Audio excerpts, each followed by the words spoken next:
এই বিদেশের মাটিতে মনে করেন যে ভাইয়া এমন কিছু কিছু লোক আছে, ঠিক আছে, এরা মনে করেন বেতনটা পাইবে, ঠিক আছে, বেতনটা পাইলে মনে করেন যে খালি কোন রকম খাবার টাটা রাখিয়া আটা সব বাড়ি পাঠাই দেয়, সব বাড়ি পাঠাই দেয়। এই এরপর মনে করেন যে রুমমেটে দেবে ভাই 20টা টাকা দে, ভাই 10টা টাকা দে, বেতন পাইলে দিব না, ভাই 20টা টাকা দে, বেতন পাইলে দিব না।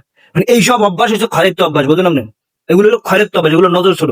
না অনেকে বলতে পারেন ভাই আপনি একজন প্রবাসী, আপনি প্রবাসী প্রবাসীর গালি করেন, বিশ্বাস করেন এরকম এরকম কিছু লোক আছে।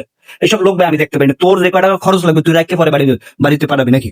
তুই যদি এই জায়গায় না খাইয়া থাকোস, কেউ তোর হেল্প করবে। যদি তুই অসুস্থ থাও, কেউ তোর দেখবে না। আমি যদি অসুস্থ যাই, আমার কেউ দেখবে না, দেখবে?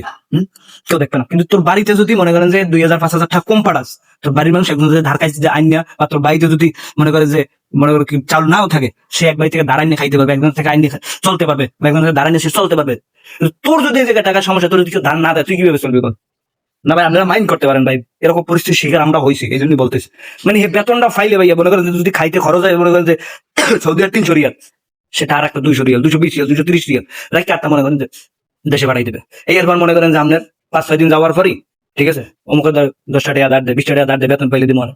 মানে এখন কামি হয়েছে। এইসব লোক ভাই আমি দেখতে পাই না, বিশ্বাস করেন। আপনারা আমার খারাপ বলতে পারেন, তোর খরচ জায়গাটা তুই খরচ, ঠিক আছে, বিদেশের মাটিতে যারা ইনকাম করে, আমিও করে, আমি জানি তোর জায়গাটা খরচ। মানুষ উড়তে রাখ, বিদেশে চলে না, বলতে পারলা খায় না, খরচ করে না, ভালো করে জানি। তুই যতটুকু প্রয়োজন, যতটুকু তুই সেই টাকাটা রাখ, রাখতে বাড়ি বেড়া, ঠিক আছে। তুই যদি এই জায়গায় টাকা সমস্যা করো, তোর বাড়িতে আবার টেয়া দেওয়া লাগবে, ঠিক আছে। বিদেশের মাটিতে যদি কেউ অসুস্থ কোনো সমস্যায় পড়ে, ঠিক আছে, কয়জন হেল্প করে বলেন?